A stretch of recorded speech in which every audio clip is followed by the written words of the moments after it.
So I feel like we're ready to move into the regular public meeting unless you guys have anything burning. So thanks everybody for coming and sitting here watching us talk to each other for the last 15 minutes. We started our meeting at 6 to discuss our board goals for the year and our board workshop topics for the year. So we've kind of been talking through them and hashing them out, and I think we came up with some good stuff. We're gonna put it in a little bit more of a formal, write it up a little bit more formally and share it with the public. Probably the next meeting we can do that. And they also live on the website, so you can read them at your leisure, and we'll keep updating you about them as well. And so now we move into our kind of regular meeting, and tonight is a meeting of celebrations and coming in with new leadership and out with old leadership, and thank you to our volunteers and tenured teachers, and it's kind of a big celebratory. I think there's more people waiting outside. Oh, thanks, Shannon. Yeah. They were waiting for this portion to be done. Oh, they weren't intrigued by the first part of the meeting. They want to be surprised. Oh, okay. They don't know the ending. Come on in. No.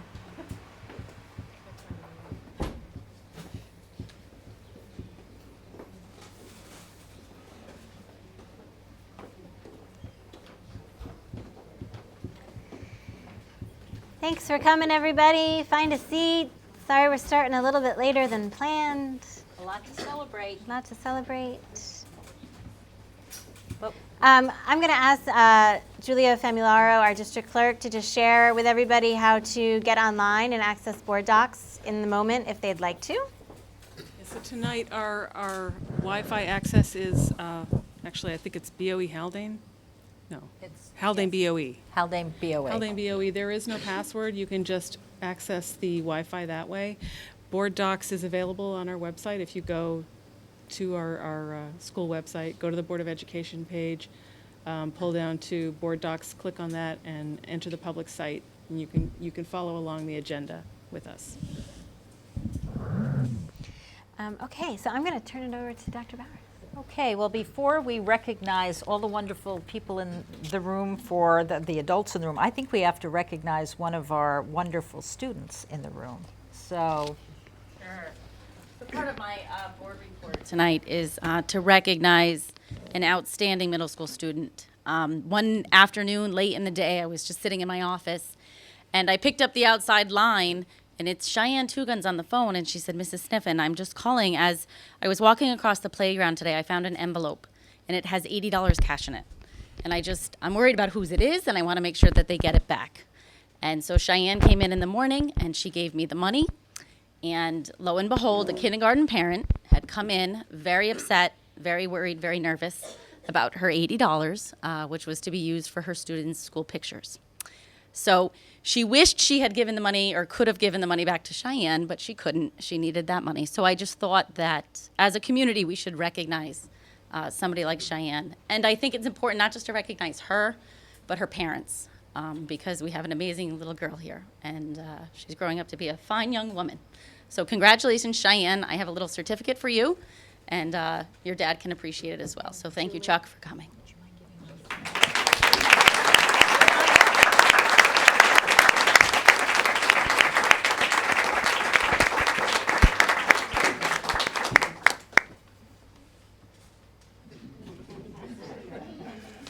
So we are going to be introducing a lot of, well, congratulations, Cheyenne. Thank you. We'd love to stay, but. Thank you very much. So our administrators are going to be introducing a host of people to you, and Julia will be sharing our little gift, a little token of welcome, which is a flower, just to say we're glad you're here, and thank you, and congratulations, and all of the above. So if we would ask our administrators to please introduce the people that they will be introducing. Good evening, everybody. I'm going to ask Joe Fallica to stand up, if you might. Joe. Welcome, Joe. He's our new physics teacher who's teaching AP Physics 1 AP Physics 2, Science Research, and Advanced Computer Programming. Joe comes to us from a school called the New Vision Charter High School for Advanced Math and Science as a science teacher and curriculum developer since 2012. He holds a bachelor's degree in physics education from Hofstra University and is certified in physics and general science 712. Welcome, Joe. We're really pleased that you're here with us. Thank you.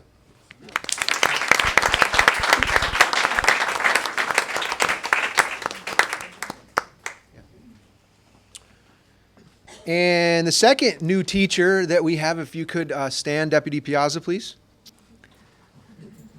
Deputy Paul Piazza comes to us, of course, from the Putnam County Sheriff's Department, where he has been in law enforcement since 2001. He has a Bachelor of Arts degree from Buffalo State University. He is a Putnam County guy, graduated from Carmel High School. And he is...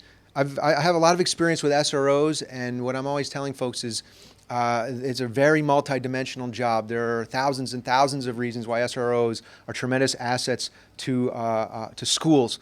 And over time, you'll just begin to see the many, many things that he does that goes well beyond law enforcement. But we're very fortunate because Deputy Piazza has 2 years experience in Brewster as an SRO, extensive training that the department sends him to, that is a lot of education and kind of counseling-oriented training. So we're extremely lucky not only to have Deputy Piazza, but to have somebody of his experience and caliber. So welcome, Deputy Piazza.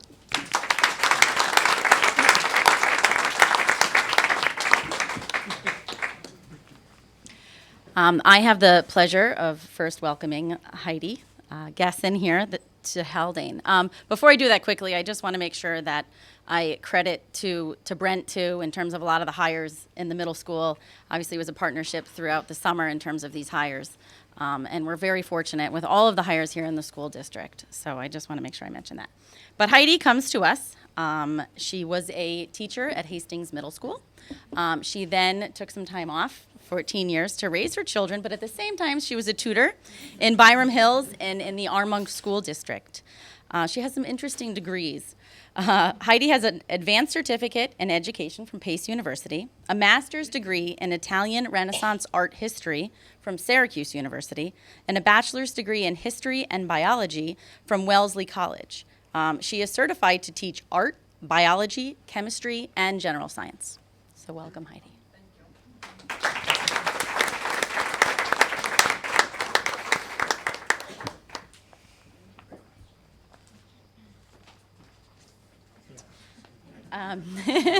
Sorry. I have the pleasure of Kathy Serino. I feel like she's already been here a full year. We were able to hire her, as we all know, Deb Contini was retiring. So we knew last spring, and it was a hire that we were able to make last spring. Heidi came to us from California 3 times, flying back across the country to be here with us. But Kathy holds a master's degree in music education from Montclair State. She holds a Bachelor of Science degree in music education from William Patterson University. She's currently was employed at the time out in California. She has also taught in NIAC schools for a while.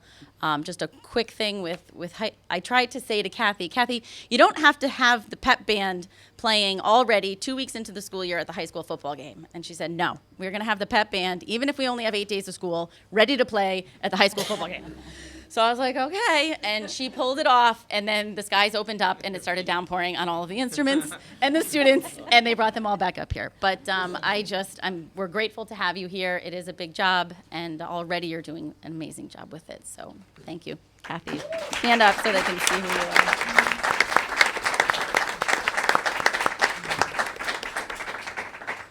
And my last is Meredith. I saw her walk in. There you are. Meredith holds a Master's of Arts degree in Intellectual Disabilities with Autism from Columbia University. She holds a Bachelor's of Arts degree in Middle Level Education from the University of South Carolina.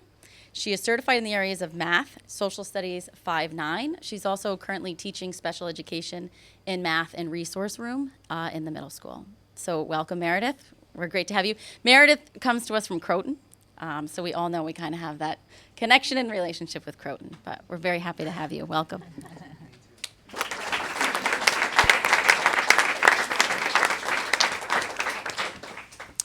Before I introduce Erica, I really feel inclined to just communicate that I really feel, and I know I speak on behalf of my colleagues, that one of the most important decisions we make as building principals and as administrators is who we hire and then in turn who we grant tenure to. And I have to say I'm just overwhelmingly impressed with who we've welcomed here into our community. And I think we're all collectively proud of the individuals that we're bringing into our community. So congratulations. With that said, specifically Erica, congratulations. We were able to steal Erica from Brewster Central School District. She had been working as a ESL TA. She joins us with a bachelor's degree in childhood education and with a Spanish concentration from St. John's University. She's also worked as a private tutor in the areas of ELA and math, and she is certified in New York State in the area of childhood education, K-6. So welcome, Erica.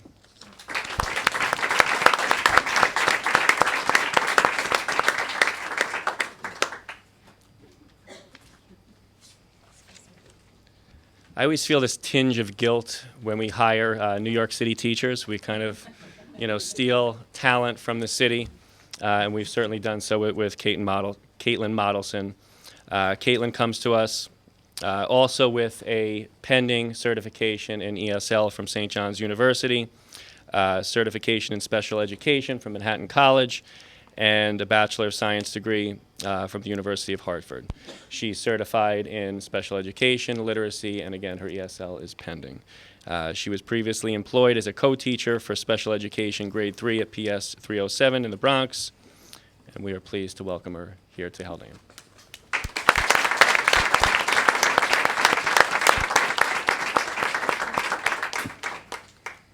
I will be introducing two of our new administrators. Ellen, will you please stand? So Ellen Hackett comes to us actually from the Croton Harmon School District as well, where she served as a social worker. She has done a lot of work with our special education department since she came. She is also our Director of Special Ed under the Director of Pupil Personnel umbrella. Her title also includes the Director of Pupil Personnel and Innovative Educational Practices, and that component was put in because of our strategic plan and the work that she will be doing to help us implement. So welcome, Ellen.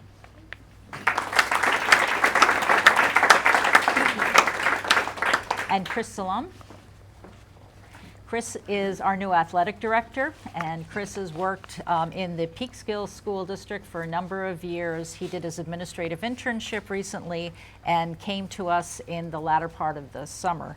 Already he has a lot of great ideas and he's hit the ground running, and we're very happy to have you, so welcome.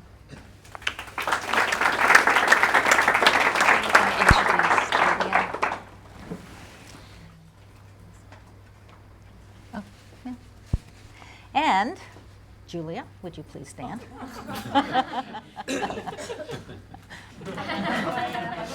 If you don't know Julia Sniffen, you haven't been here for the last over a decade. But Julia is our new middle school principal, and we're glad to have her moving into a more refined role. This is something that we know she's been ready for a long time, and it's great to have you.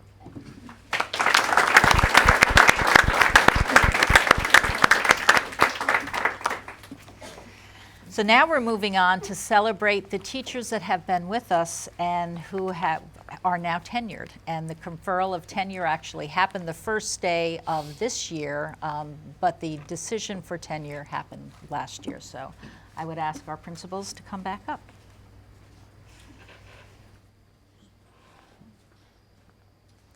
Okay, welcome again, my friends. If you can hear me, just touch your nose. Touch your nose. Give me a wave if you're ready for me to move on. I've been dying to do that all day. I was in Ms. Quick's classroom this morning, and it was evidence of a warm, nurturing first grade classroom. So it's really, truly a privilege to be able to stand up and speak on someone's behalf regarding tenure. Ms. Quick has been with us for, I've been here 5 years now, going on 5 years. You were here a year or two prior to my arrival? And so Ms. Quick had done a number of leave replacements, but never long enough to actually count towards Jurema credit and her probationary period towards tenure. So we're delighted to finally, after 6, 7 maybe years, to finally officially congratulate Ms. Quick on tenure. Jen is one of those teachers who can work. She's now in first grade for her second year. She's taught second, third, and fourth grade. It really takes a talented elementary teacher to be able to maneuver intermediate grade levels and the primary grade levels. And she does it with patience and skill, and her ability to connect with those children who are particularly at risk and meet their needs is a testament to who she is. And finally, just one more thing I want to say, because every building sort of has that great sage, you know, that individual who will come to the principal and offer their unsolicited advice, okay? And I would say, you know, I think I can say it publicly, I would put Ms. Kroner, Gail Kroner, in that category. And Gail came to me a number of times last year to just praise Jen, and it was well-deserved. So congratulations.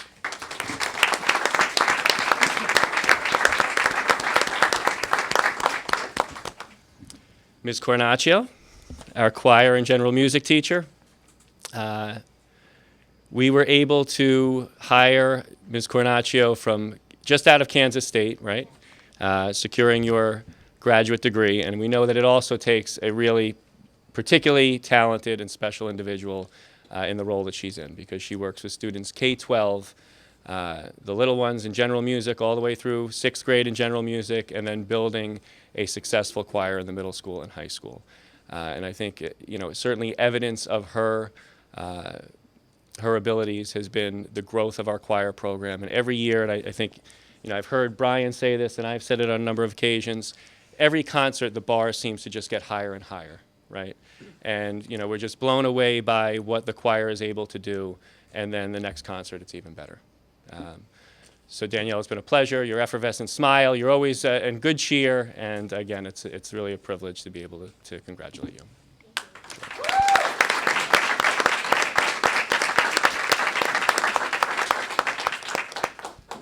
Ms. Hopkin, if you could stand, please.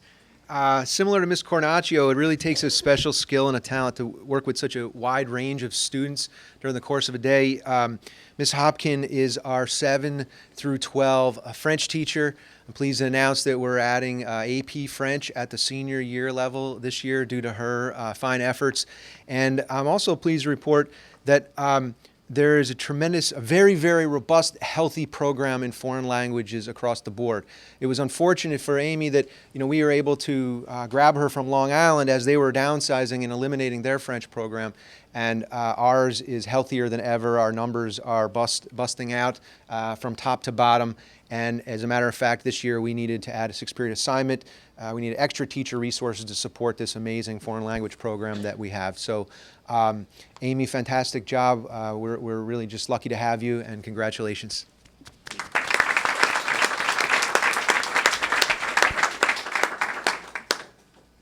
Similarly, Bruno Ribeiro, if you could stand, please. Bruno teaches 7th and 8th grade Spanish and Spanish 3, which is the 3rd level Spanish. Bruno is a native Portuguese speaker, right? And as a native of Portugal, right? And is obviously fluent in Spanish, but with that extra bit of culture, you know, he also heads off the international club, and we're happy to report that due to both of their efforts, we're going to be heading to Canada this year and revitalizing our international travel this year. Bruno has a particularly engaging teaching style and really works hard to engage students in all different types of ways. But what I've found particularly remarkable in my observation of Bruno is his ways of utilizing current events and current events in the target language. So that is a daily ritual for him in his classroom, and the students walk in every day and the first thing they're doing is speaking Spanish. So great future ahead for Bruno. He's worked very hard here and continues to be one of our hardest working teachers. So congratulations, Bruno.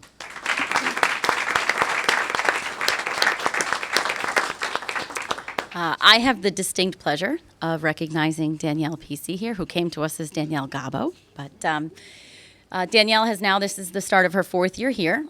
She is currently teaching 7th grade English. And I am always amazed at Danielle's way of knowing exactly, as a reader and a writer, where each individual student is.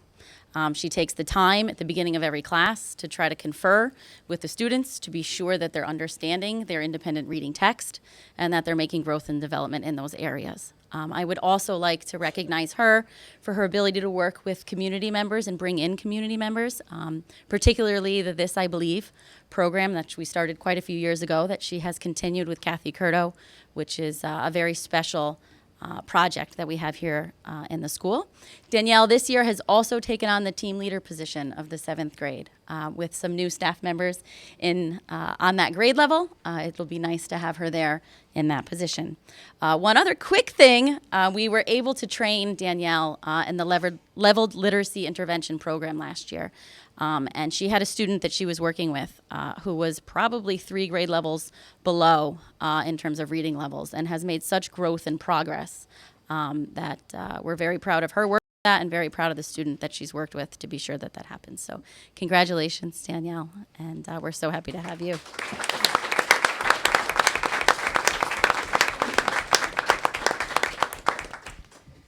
And we have a lot of new leadership to recognize tonight.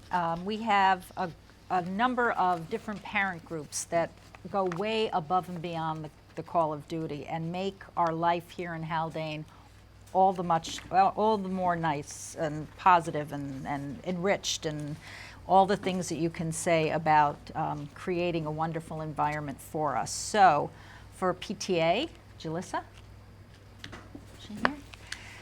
Jalissa Tomozawa is our new PTA president. She has been in the district continuously for a long time, but has now stepped into a leadership role. So thank you very much for all you do for the PTA.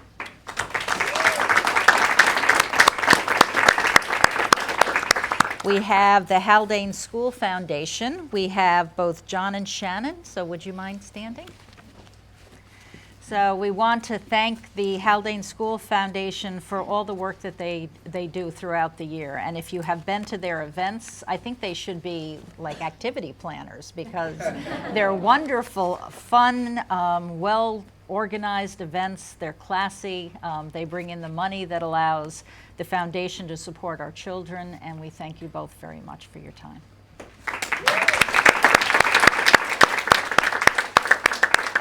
And Katie Bissinger, I don't think she was able, oh, she is, she got here. Okay, so Katie, would you mind standing, please? Katie is the president of our Arts Booster Club, and she is continuously here throughout the year for many different events. She is always present, she's well organized, she gets everything going, she makes our life so much easier here, so thank you, Katie.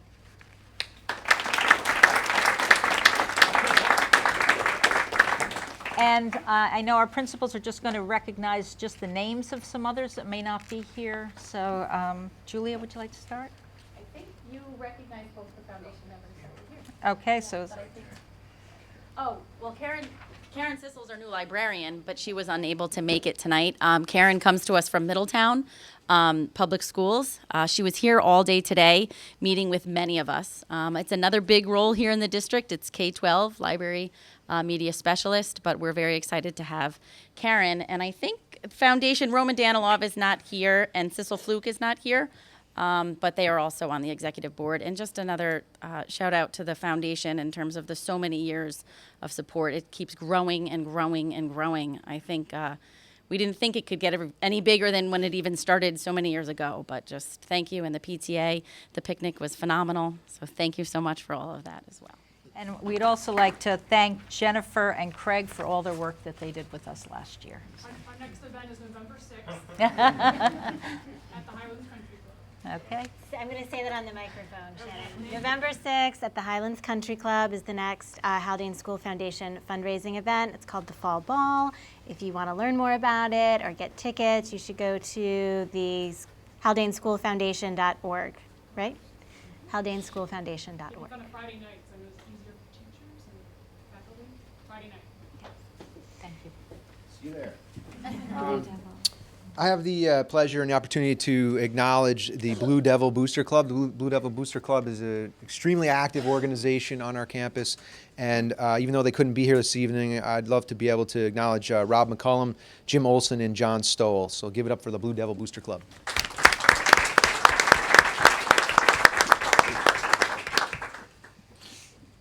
The district also wants to recognize the outgoing leadership of last year's PTA, Lourdes Lafer as PTA president, Jackie Ladorzak, Catherine Platt, Maureen Dean Stanthos, Kathy Gordonier, and Tildy Lafarge.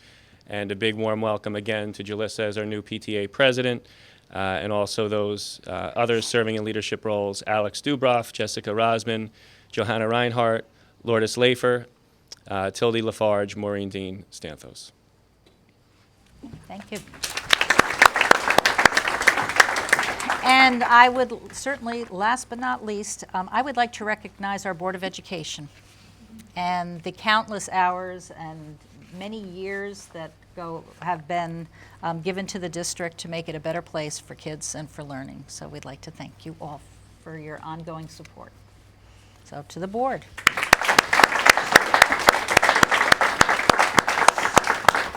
So if you're hungry for a blue cupcake or some fruit salad, we invite you in for a few minutes to have a little bit of something sweet, and then we'll come back here to finish up. And I know that many of you really want to stay for the entire meeting, but we understand if you have to go home. So thank you for coming. Thank you. Okay, so we're all sugared up, ready to go for part 2. I'll turn it over to Dr. Bowers to introduce our presenters. Okay, well, Leah Horn and Simon Dudor.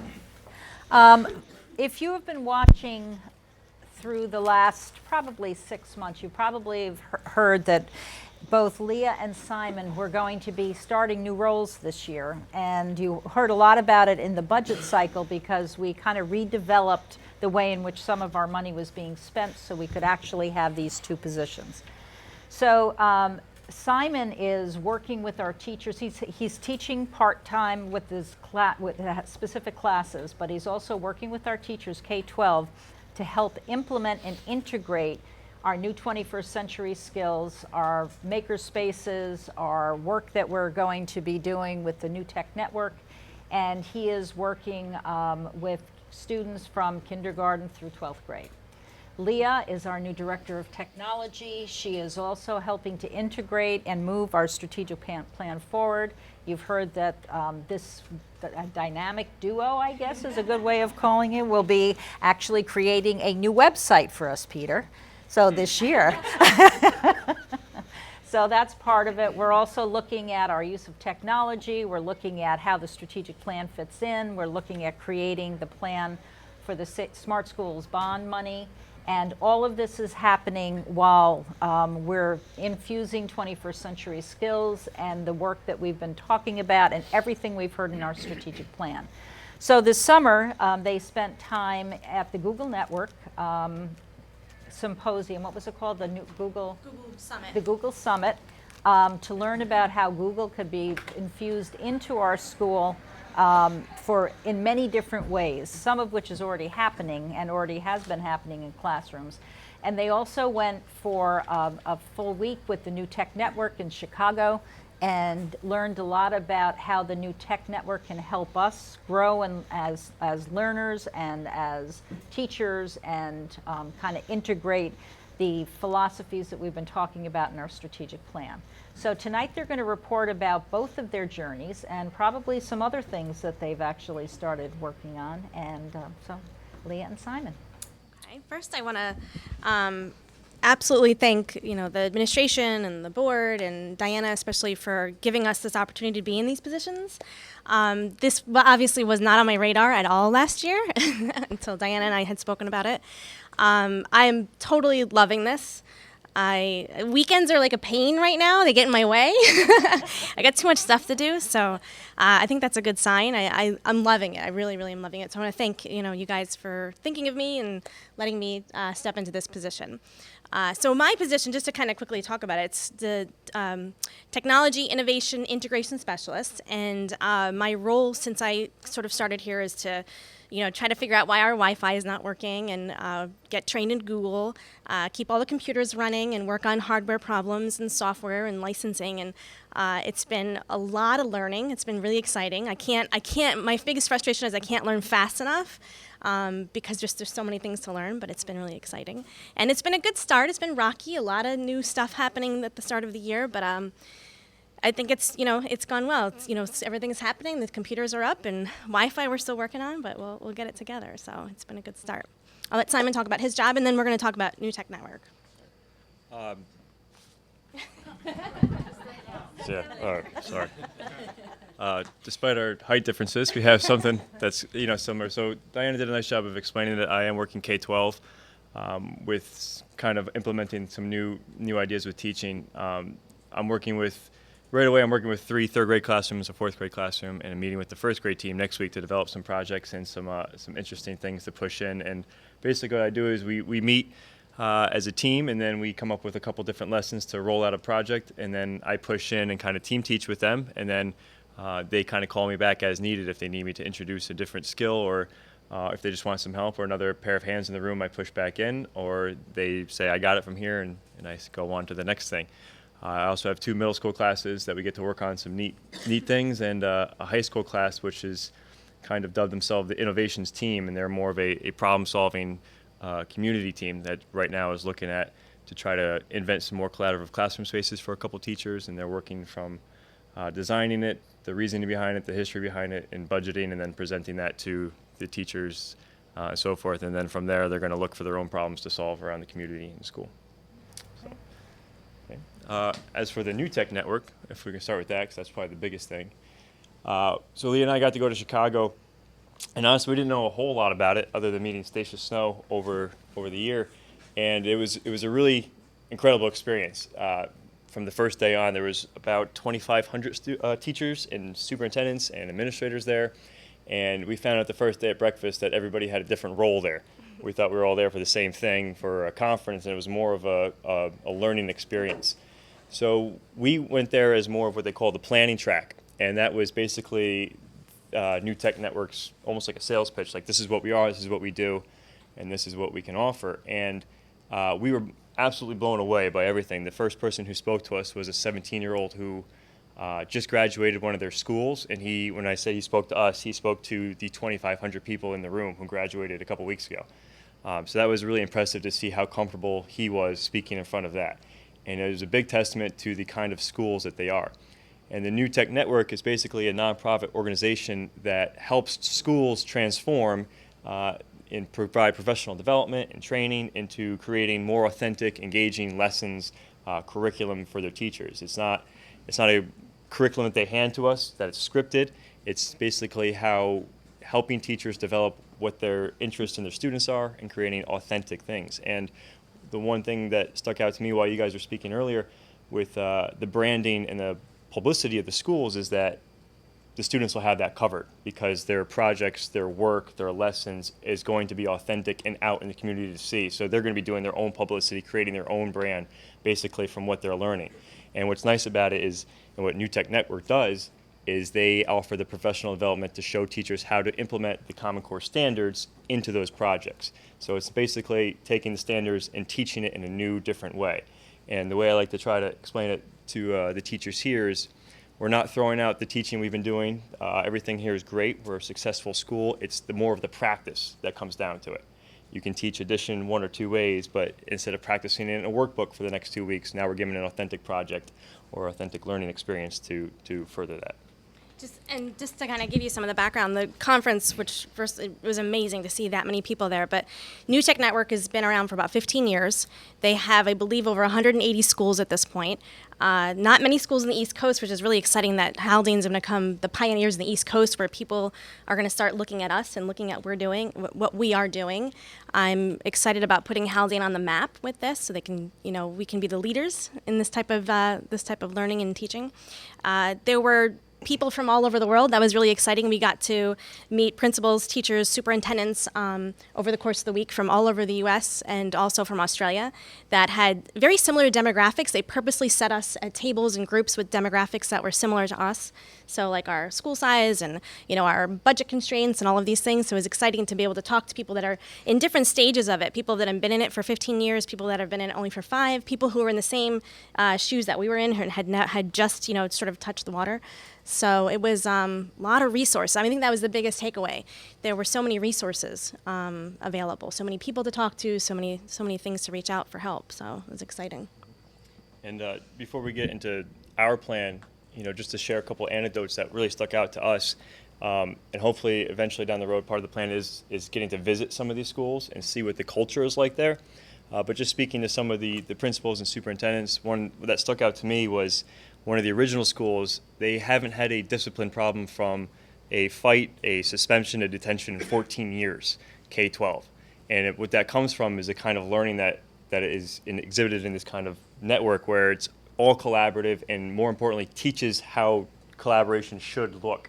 It's not just throwing kids in a group and saying, go do it, but it's teaching teachers how to work collaboratively and then push that down to their students.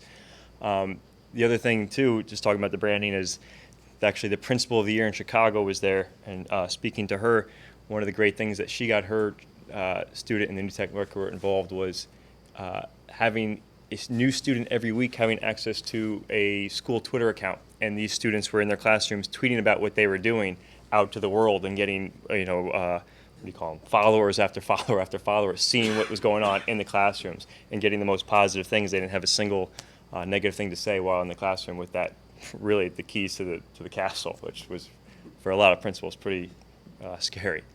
So up on the screen, which I know is too small to really read, it'll be posted on the website so that people can be able to read it.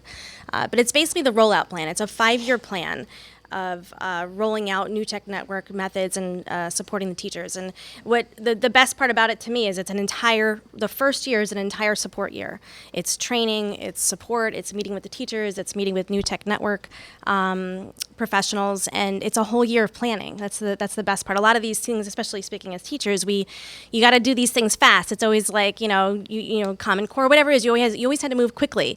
This is not quickly. This is slow and steady and done the correct way. So.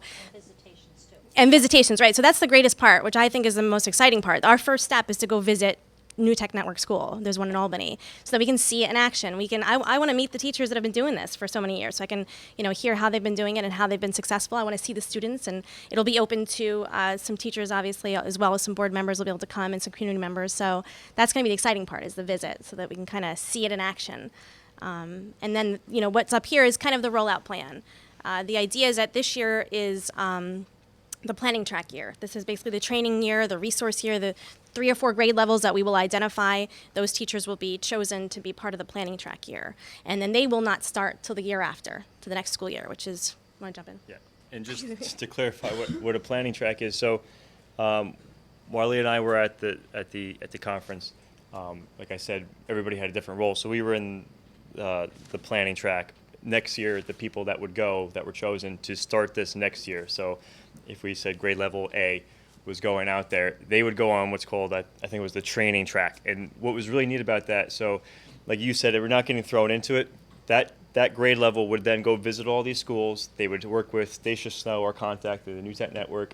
They worked with the 2 of us who have been teaching this style for a long time already too, to getting an idea of it and kind of slowly getting the hang of it. But then over the summer, they would go to this new conference, the same conference, and they would work with teachers around the country in their same track. So they would meet with teachers from Arkansas and Arizona and California, and they would basically sit in a room for 12 hours a day, and it was pretty intense talking to these people, and plan out different authentic learning projects, not only with the help of teachers that are in their same boat and their same curriculum, but the New Tech Network experts who are these master teachers with degrees above teaching in their fields. And they sit down they bring in people from different walks of life, not just schools, but people in businesses and innovative we call them jobs, I guess, to help them develop these projects so they are really authentic and not just something to throw on paper. Then they would come back, and that grade would be the first one to teach full-on New Tech Network. in that style. That year, the next grade level would then become the new training track. They would go visit schools. They would work with us. They would do some training, dibble it in here or there. And the following summer, they would go through that rigorous training, that rigorous development of their own personal curriculum to bring it back to the school, and so forth until we've worked at K-12 across the board. Which, the best part of it ties in with the strategic plan.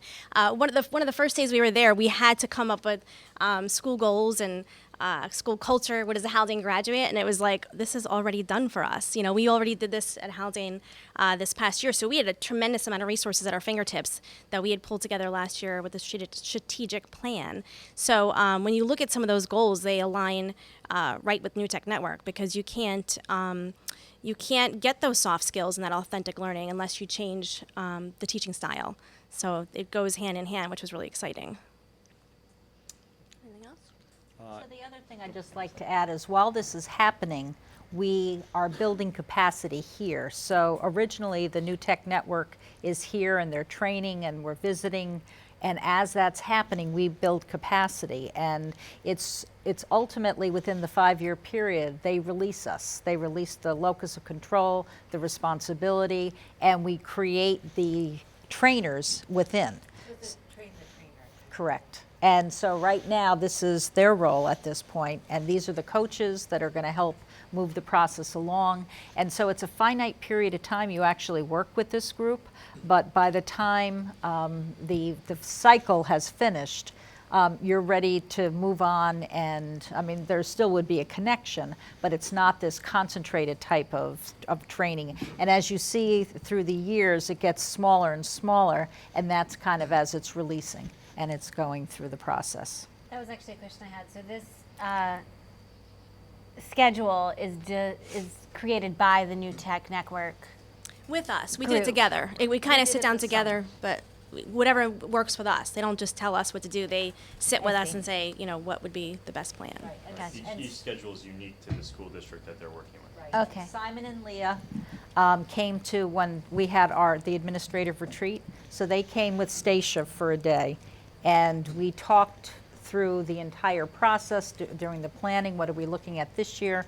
What are we looking at next year? And then we created this as kind of the timeline that we're looking at. And honestly, it probably will be tweaked many times, but right now, this is the focus and this is the direction we're going.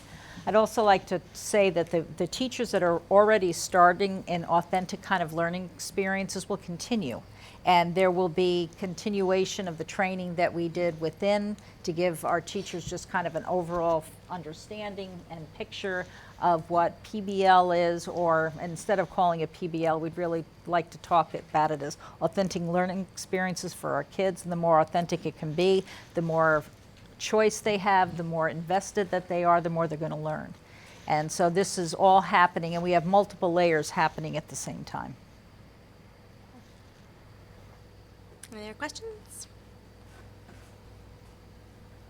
Are we opening up to the audience to ask questions? I Yeah. didn't know if you had to do it. Please, no. Go for it. Just come forward if you can, because otherwise, the people like viewing the video won't be able to hear the question. Full rollout across K through 12 by the end of 2018? Is that what's the general plan in terms of timeline? Gotcha. Okay. So the I can't get the dates. Yeah. So basically, it's a 5-year plan. By the end of the 5-year plan, it would be K-12. Speaking with us uniquely, K-2, we're looking at it as maybe tweaking it a little bit to fit our needs specifically, since those are very core learning years where you really need the basics to move forward. So we're really curious to see what that's like, and visiting the K-12 schools out there and seeing if their vision of it is the same as our vision of it, if it's something different that we haven't thought about yet. But the look at K through 2 is going to be very different at the high school level, at the middle school level, at the elementary level. Obviously, at the elementary level, there's going to be more lecture style teaching to get the basics in first. But like I said, the practice is different. When you get up to the high school level, for instance, in my class right now, the high school level, I give them a task and they go to work, and I'm more of a facilitator that comes in and helps them out when they get stuck.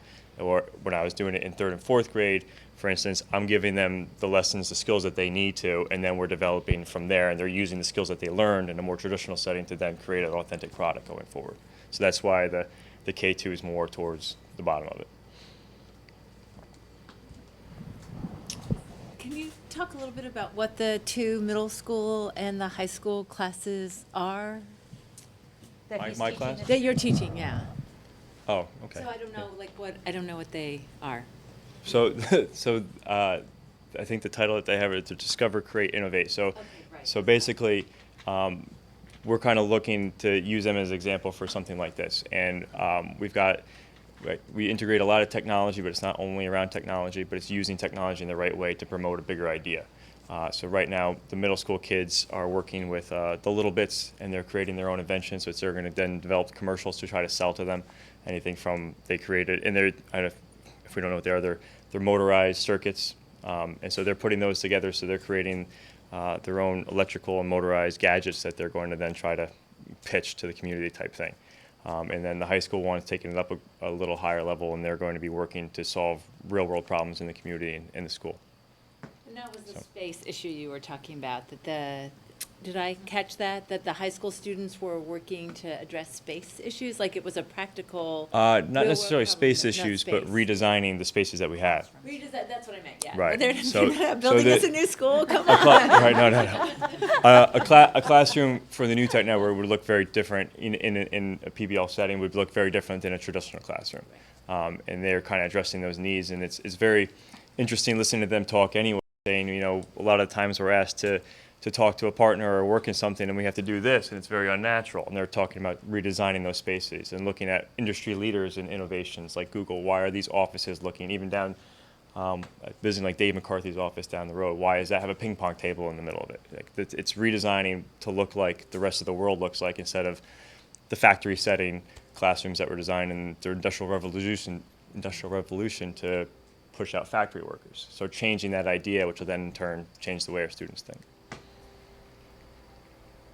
So Great. you said there were 2,500 people at this conference that you attended? Yes. Did you get a feel for percentage that were from public schools versus It private was schools a and mix charter across the schools? board, from inner city to the most rural, to the poorest, to the richest, to the in-between. Some of the most successful schools were probably the schools that you were like, that school's got no shot to succeed at this. And it was the schools that, were in the high 90s of free reduced lunches, the inner city gang problems, and to see the culture come out of that was phenomenal. That they're saying there's no fights, there's no cliques, there's nothing. There's no bullying, because everybody works together and appreciates individual talents. And the biggest thing is, even them around these really poor communities, they gather the funds, the schools are successful because the community now jumps on board and wants to support these incredible kids to succeed. That was a big piece of it, is the community involvement. Like, you can't make something like this happen without having everybody involved in the culture and supporting the school. And these That's a really interesting point, because it's not about, we were just talking about this, it seems like 2 days ago that we were talking about our goals, but it was just a couple hours ago. And that happened tonight. So we were talking about tests and how they're not everything. They're just one small piece of the puzzle. And it takes that kind of vision to see that changing up how we teach our kids doesn't just change what they're learning on paper, it changes their entire outlook on school, on education, on community, on citizenship. It changes their parents' outlook. It can change an entire community and enrich an entire community by having the forethought to and to take the risk, and to have the courage to say, how else can we do this? Right. And I think that's really interesting to think about. The New Tech Network is not just, we're going to have our kids use more technology. It's like, no, we are actually completely changing our paradigm for education. Yeah. And that's a testament to Dr. Bowers and to you guys for giving it a go, and for the community for saying, Yeah, we're Right. ready for something new. They actually said having technology in the title is almost a disadvantage because it's not about the technology necessarily. Right. You know, maybe you need the technology for some of the steps, but it's not all about the technology. It's more about the community and the culture. And something I want to sort of emphasize that you touched on, we're not throwing out Common Core. Like there's some sort of, misnomer that we're changing curriculum and content. Curriculum and content staying the same. You know, you're teaching the same content and you're still using Engage in New York if that's what the teachers are using, but you're hopefully finding authentic ways to teach it and bring in the community and really, it's deeper learning, right? It's deeper learning with the same content. Yeah, So, it's exciting. And just to talk about, like you said, to get away from the testing, the end all be all. One of the other little stories that stuck with me was talking to one of the principals out in Seattle, who brought her sophomores to the Boeing company, and the head of Boeing was bringing them around and giving them a tour and let them sit in with engineers who have been working on some different problems. And these sophomores actually, the way they worked together, solved the problems that their top engineers were struggling with. And the Boeing CEO basically said, "I've never seen people work together that way." And it was 10th grade students who have been working that way since kindergarten and were able to, put away their type A personalities and come together and meld that way. So it's not just there's one straight answer, but to think this way and take the ideas and the strengths from this person, the strengths from this person, but still be able to stand out as an individual, is a really nice thing to see. And that's what it takes, right? We talk about college and career ready all the time. That's actually what it takes in the real world to succeed, is that way of looking at problems. Okay, so does anyone else on the board have any questions for Leah and Simon? Or Yeah, so, yeah. sorry, so since I get to ask the money questions, so this is a nonprofit organization, and they're putting a tremendous amount of resources at our disposal, obviously. And one of our goals has been to support ongoing staff development. We've put funds in place to support that. How does this fit within our budget? Well, this year we are working within the budget. The total funding was a little over $70,000 that was put into the budget. We are between this and the PEBC coming back to join us in both November and March. We will be using all our funding for it. The group that's going to the New Tech Network planning session next year will be our teachers who are actually involved in it now, and then they will go, and this next year it's in Florida. And so that group will be going, and it will be a national group that comes together again, and so that will be the beginning of next year's funding. And so this all kind of rolls into the next year, the staff development, the people that are coming, our visitations, our training, both in school and out of school, and that will all continue on with that funding. Okay. So is the bulk of the expense getting our people to the training location or to another school or to bring an expert in here for a session? Is that, or are we paying a fee to be part of this network? Well, there is a fee, but it's more of a fee. The fee is dependent on who comes and works with the district. So it's not that there's a set fee to be New Tech Network. And each year it's like additional types of things that they will be layering on what would happen before. And so this year we'll be sending probably 3 groups out to visit. 2 luckily will be local, Tech Valley High, and that's in Albany. And so we'll be inviting groups, including board members, that one of the people, or with the group that they very much want to be part of it, is our board, and invite you all to come, and if you have an interest in seeing it, so you know what's happening here, in addition to the administrators and the teachers, and so that will all be part of it. It will be there will be another group, and we're not sure where it's going to be, but the elementary probably will be in North Carolina. And so we will have a group of teachers that will go down, and what it is like to show them what it can look like in the future. After Tech Valley High has been doing it for a decade, so this is what it looks like if you've been doing it for a decade. And then there aren't any elementary districts or schools in this area that are New Tech Network, so we have to travel a little bit. And so yes, it's not necessarily paying people to come in and teach from on high. It's paying for our teachers to go out and see what it's like out in these schools that are tried and true.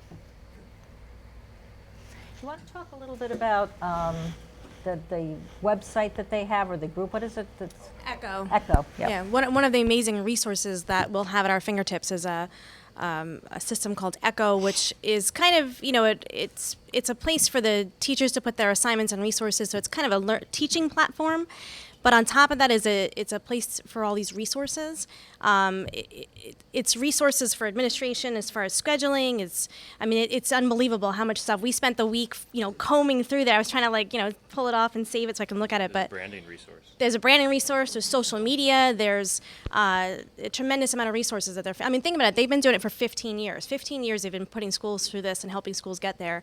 So it's 15 years worth of experience and resources that they've been collecting that are now at our fingertips. So it's rubrics, unit of study, Rubrics, different ways yep. of grading, all of the things that go along with it. And lots about the rollout and how you support the teachers, how you support the administration. It's all, a lot of pieces in there.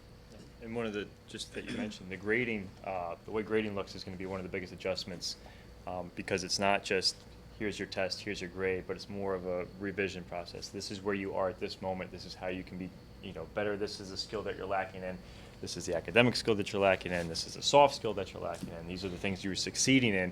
And what Echo does is lets you see that and track your progress. It looks basically like a line plot going up and down of where you're at based on informal assessments, formal assessments. You can, as a parent, check in on it. It's kind of almost what we have as a Blackboard, but the on steroids version of it. Right, showing growth. And that's starting to sound a lot like an individualized education Right. profile. It is. Right. And think how powerful that will be if you have 5 or 6 things that you're going to work on, and you have to track where you are in it and what you can do in order to strengthen or help others to develop what you already have. It's a very different way of learning and teaching. Did you want to say something, Evan? Well, no. It just sounds very exciting, and I'm just very excited to see how it rolls out. So I might be stating the obvious, but one of the things you stated, and I can't remember, a school that had been doing it for a long time. I guess the point that I'm wanting to make is that to what extent have you all taken into account the fact that it may be more difficult to have our older students really, I guess what I'm wanting to say is that this is really, I think learning in this way is a process, and that it's going to be most effective for children when it's something that they are not presented with at the 9th grade, but have a chance to grow into. And that really comes out of my own experience of working with people who are using technology in education, and it's really hard to get high school kids to really change the way they learn, but if you And the way they think. They think. Struggle. One of the things I struggled with last year with the authentic lessons was the students struggle with their creativity, right? We've seen all the research out there. The creativity is something that's, they have this great creativity up until a certain age. I forget what it is exactly, 3rd grade or something like that. But it's going to be a sort of a learning process that we all sort of grow on each year. Right. And just, speak from experience, because I taught elementary, and I've taught like this for a while now, and this past year I got to loop basically with half my class because I moved up. And so the 3rd graders I got, it was a struggle, it was a learning experience, a learning curve, but then when we hit the ground in 4th grade, it was seamless, and they really took off and did some incredible things. And one of the things, the stipulations that actually the New Tech Network gives you is once a grade level gets this full rollout from a grade, they can't skip a grade level. For instance, if you started in 3rd grade, when those kids go to 4th grade, they're getting it. So if 3rd grade were to start, the next, the 4th grade would be in the training track, so it would go. So that cohort would always be in there, immersed in it. You wouldn't just throw it at them, or they can't leave that kind of teaching and come back to that kind of teaching, because like you said, it's not something you can juggle or just pick up. It's going to be, slow learning process, and it could be, it's going to be a little rocky at first for some of them, for teachers and students alike to kind of make that adjustment to that new style. But it sounds like you're rolling it out by grade too at the school, so it's not like you're asking every teacher at once to Right. change. It's What I very- hear you all saying is there's a real respect and recognition for the fact that true, meaningful change is something that takes time. Right. Takes time. And the grade levels, when they're decided upon, is going to be a careful decision from the administrators and a teacher that's ready for it and willing to kind of take on that challenge first. It's not just, hey, you're up, good luck type thing. Right. So it's going to be a very, like Leah said before, it's not like things usually are in education, just thrown at you and say good luck. It's planned out, to the T, and everything that you can and hope to ask and get training for, it's there for you at your fingertips. That's an interesting wrinkle to it, right? That you and the administration have to make sure that the teachers, when appropriate, are bought into this. That it's not just about you two getting excited about it. It's not about us getting excited about it. It's about each group of teachers and grade levels, and however it's progressed, is getting excited about it to continue it. They were really big on building the culture. Like, you've got to build the culture, and it's not just the teachers, but it's everybody. Right. And that's The parents, the that's parents a have big to piece. understand it. Yeah. The teachers, Yep. the kids. That's That's why, when we take the visits, we encourage, live look-ins to come visit it, to get excited about it, because then from the top down, the positive reinforcement, and you got to be all in. The districts that said that were like, well, we kind of did it this way, and some of the people didn't want it. Those are the ones that weren't as successful. But the ones that said they got the community to buy in first, or the board to buy in first, and the community to buy in, the parents to buy in, then the teachers, then the students almost last, because it has to be by example all the way down. And then they were the ones that, what they did were breathtaking when I looked at. Have you given any thought how you plug a new teacher into this scheme? Because Well, one once of the, you've got the whole so you mean fourth grade- teachers, No, you get future fourth grade hires. change. I was just going to say, when you say new teacher, you mean? Future A new hire. hire. Right. Okay. So. So a retirement. Yep. So one of the and things replacement. that actually, listen to some of the superintendents talk as a panel, is that the candidates for new teachers became so competitive because everybody wanted to be a part of the school that they got to be, it was almost too selective. Like, they can pick down like who's got better shoes on because the candidates were that qualified, and the teachers that they actually ran into more problems of teachers being poached from their schools to go to other schools for more money, better districts or whatever. And then what they said was the teachers that left for better opportunities always came back or wanted to come back or regretted leaving, not because of the money or because of the area, but just because of the culture that they left to go to the sorry, go ahead. I think a big piece of it is when you're hiring, the hiring process. You're only looking at staff that have had experience with this, and this is the transformation that's happening anyway. I mean, this is where it's all headed. You go to grad school now to become a teacher. This is what you're learning about. You're learning about authentic, deeper learning. So I don't think it's going to be a problem when we start to look out there. I think that we're going to see that a lot of the new hires are already going to have this type of authentic learning under their belts already. But And- you pick the people and you interview the people based upon their experience and their buy-in to this type of teaching. Right. And being the only school that's K-12 on the East Coast would be a huge pulling factor to teachers at highly qualified teachers. They're going to be come in. coming to us. That's my favorite part. Right. They're going to be coming to Haldane to see what we're doing. When other schools are looking to get into this, we're going to be the model, and it's going to be awesome to be, on the map, and they're going to want to come here. It's exciting. I want to go on one of the visits. We have a seat for every one of you. So take the new bus, right? Sure. Thank you very much. Thanks, guys. Thank you.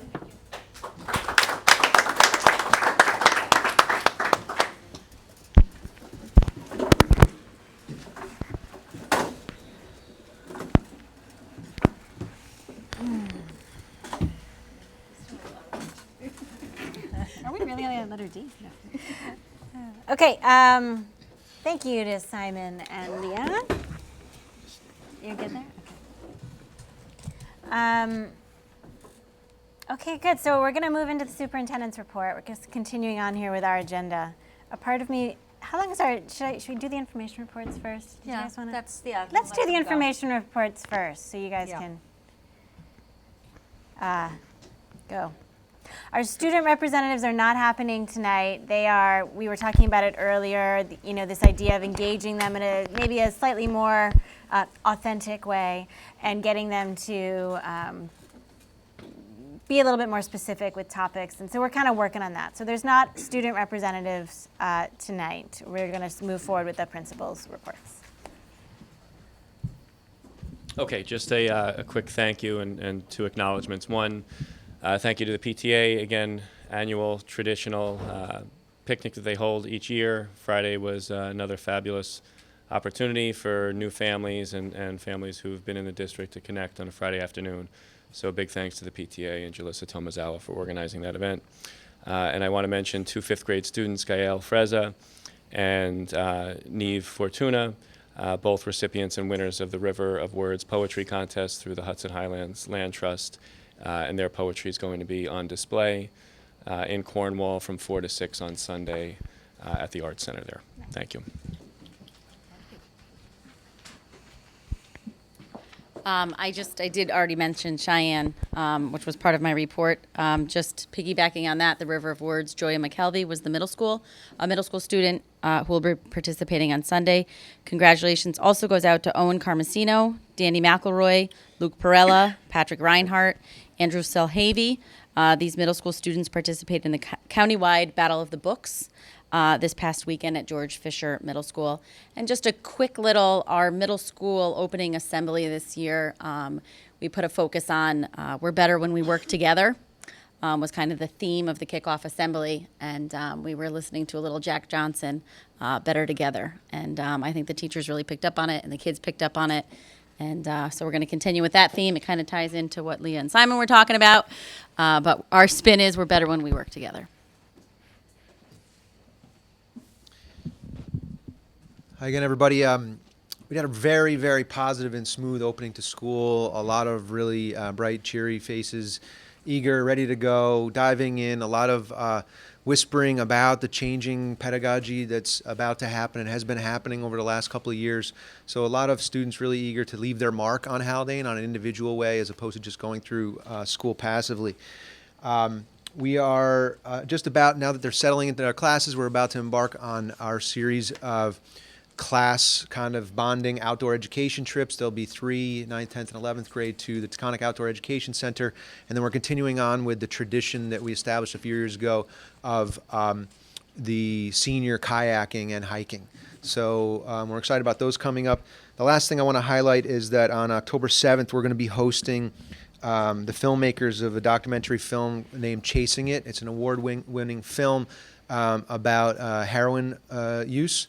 And there are interviews with recovering addicts, parents, peers, and professionals in that field. It's an excellent piece, and we'll be showing it during the day to our students. And there'll be a 7 p.m. on October 7th for parents chasing it. They're pretty elaborate flyers, and it'll be a highly publicized event. There'll be something for everybody to gain from that experience. Hi, good evening. So I'm excited to be here, and I first want to thank the board and Dr. Bowers, my administrative colleagues, the community, everybody for the warm welcome and for helping me to assimilate into this new role.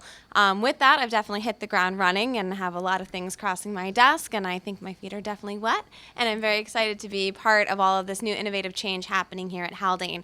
So with that said, I've really started to implement an entry plan by attending community meetings, faculty meetings, department meetings, organizing all of that, meeting with as many staff members as possible, being visible. So that's been great in getting to know everybody and putting names to faces. Happy to know that a lot of the community agencies I have pre-existing relationships with, especially in the communities that care, which we have a presentation like Brian mentioned scheduled at the high school regarding heroin, but we're also going to be doing a survey at the high school and also in grade 8 on November 10th, and so that's going to be for a county grant through the communities that care.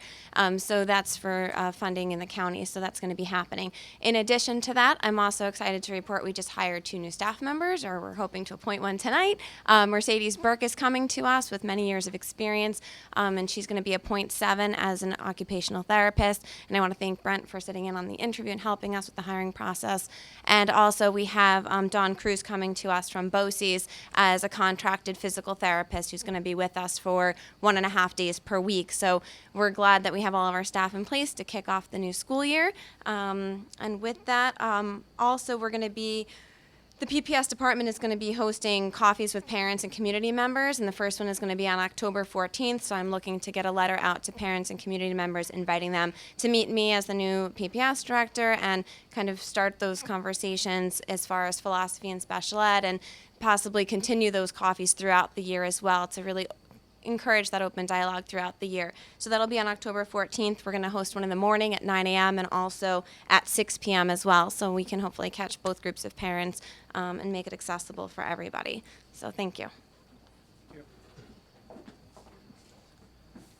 Good evening. I just want to start by thanking Dr. Bowers and the Board of Education for giving me the opportunity to come join the Haldane community. Very excited to be here. Like Ellen, I've hit the ground running. Quick update on athletics. We've started our fall seasons. Our varsity and junior varsity teams have started competition and games. Most of our teams have done extremely well. They're working extremely hard. Special shout out to our girls volleyball team. The varsity team won the Minisink Valley tournament, not this previous weekend, but the weekend before. And special congratulations to Brooke Vajos, who was the LoHud Athlete of the Week.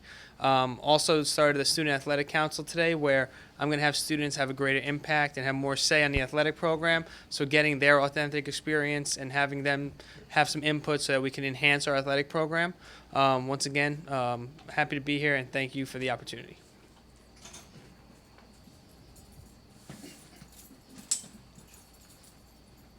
I'd like to congratulate the district on hiring 2 fine administrators.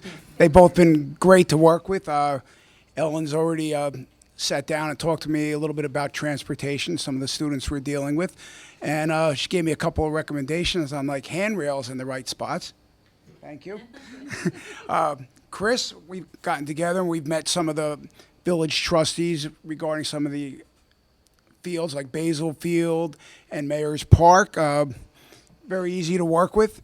And I'd also like to thank you for hiring Detective Piazza. He's already made an influence on my staff. He came in and talked to them for about 45 minutes one day, and just to help us all be more aware of certain things and how to react with the community and the children in certain situations. And earlier, Brian said something about him having, all kinds of experience with training and everything else. I found out that he was trained for 3 days on how to put in car seats. So it really helped out my transportation department. It sounds crazy, but we weren't putting the seats in the right way. And I didn't realize you're really supposed to get police officers to help you do that. And I didn't realize there was such a formalized training with that. But thank you, Paul. And we had a pretty busy summer. The big project was our solar project, which is coming close to the end. Tomorrow afternoon, they'll be back. They haven't been here for about a week and a half because they were waiting for parts. Some of the parts are in. So tomorrow afternoon, they should be finishing the high school, and we will be generating the electric up there, and that should be finished by tomorrow. I'd like to thank my staff, my cleaning staff, my maintenance staff. They've had a very, very busy summer with, a lot of office moves and new classrooms and just getting everything back in shape. My outdoor grounds people have gotten all the fields ready and lined the fields, and everything's looking good. So thanks to my staff. Thank you. Mike, I just have a quick question about Sure. the turf field. So this is the 2-year anniversary, I believe, of Yes. us installing the new turf field. So Correct. I just wanted to know how's the surface holding up, and what's the maintenance schedule to make sure that we maximize the life of the playing Okay, surface? it's holding up pretty good. I've talked to a couple of the coaches, and they're having no problems.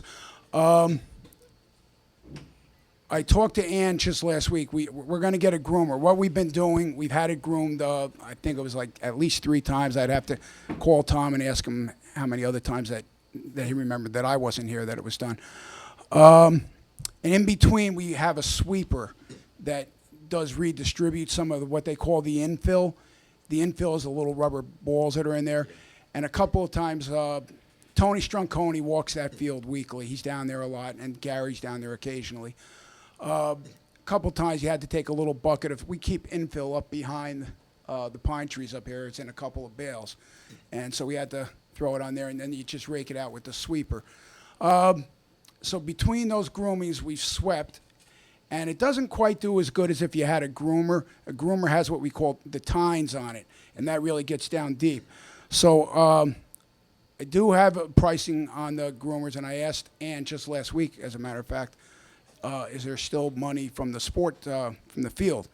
And she says there's some there, and she just wanted to make sure that I got the right groomer. And Is that something you can rent? Because I don't imagine you have to groom too often. I don't, you know, it's something I think I'd like to have one here regularly. The groomer costs $3,800, and it's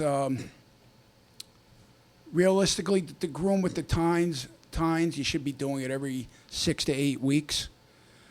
So it costs $3,800 for the groomer itself, and then it's like I think a $200 creating fee, and then the shipping, whatever the shipping is on that. It's coming from Delhi. All right, and then on the solar, I gather there was an issue getting a transformer in place behind the gym. Is that resolved at this point, or? It's in the process of being resolved. We have to change the transformer that is there to a newer one that will be able to accept some of the voltage that's being created.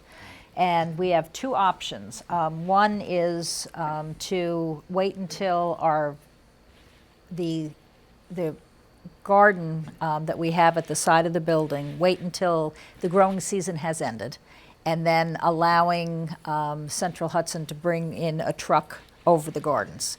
And so that's probably not our favorite method of doing it. I did have a conversation with one of our neighbors today.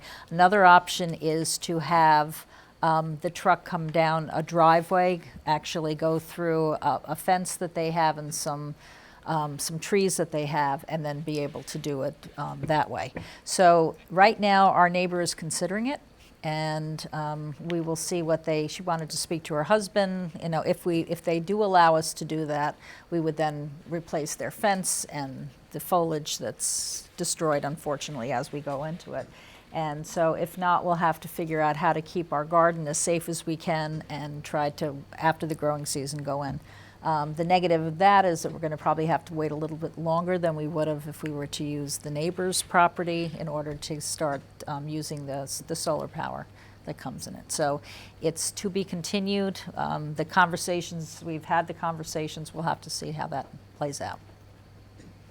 I think it would be minimal damage into the gardens anyway, because most of the stuff at that point is going to be, it all comes back.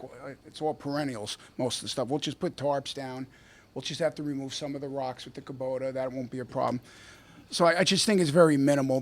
Central Hudson is really working with us with it. Good. I'm sure you'll get that worked out. Yeah. Thank you. Good night.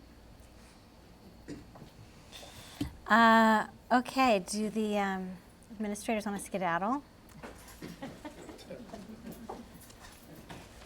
Have a nice night, everyone. Thank you for coming and being here.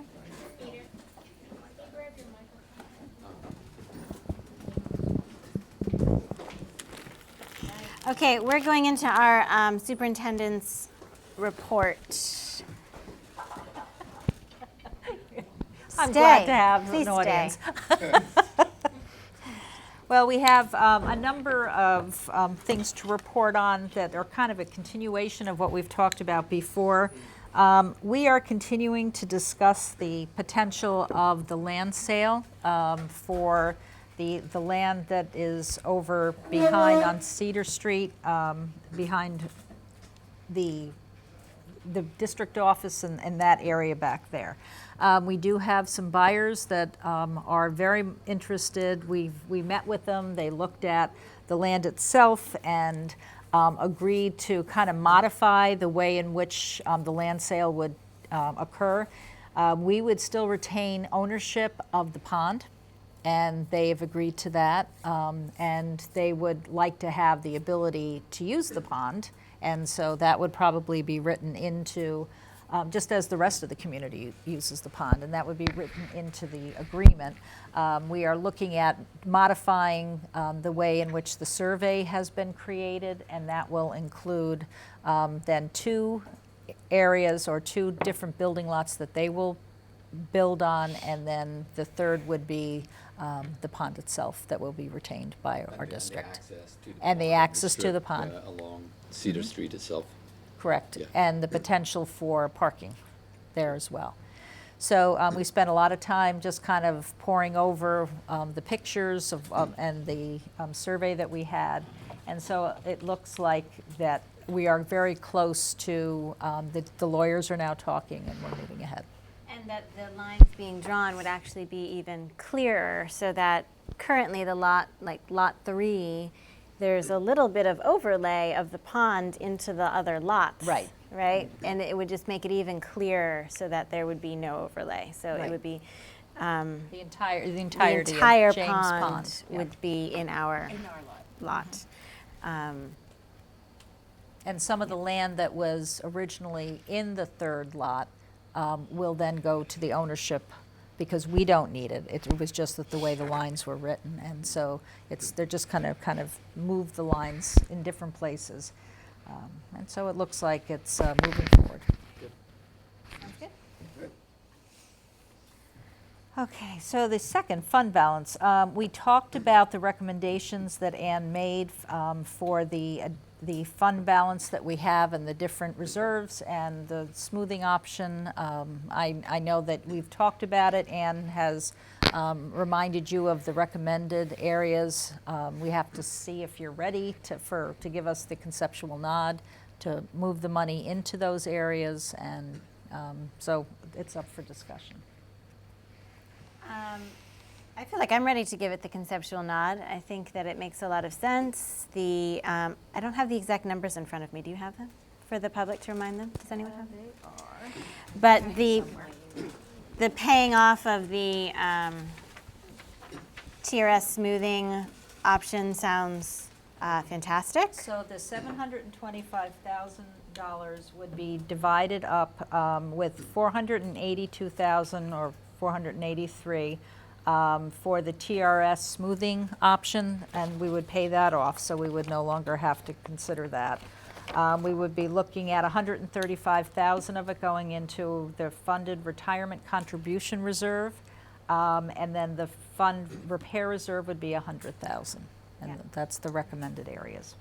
In my memories, it takes the repair reserve from like 18 to 118, and then puts more for the retirement, yeah. I mean, I don't think it's like exciting use of money, but I think it's really smart use of money. And I think that that's something that Ann has always tried to instill in us, is this idea that the reserves are there to be used when you need them, but then it's our job to replenish them in case we need to use them again. And so the repair reserve right now, it's $18,615, and adding the proposed change, which is $103,625, it would bring that up to $122,000. I mean, that seems so important to have. Agreed. So I'm ready to give it the conceptual nod. Me too.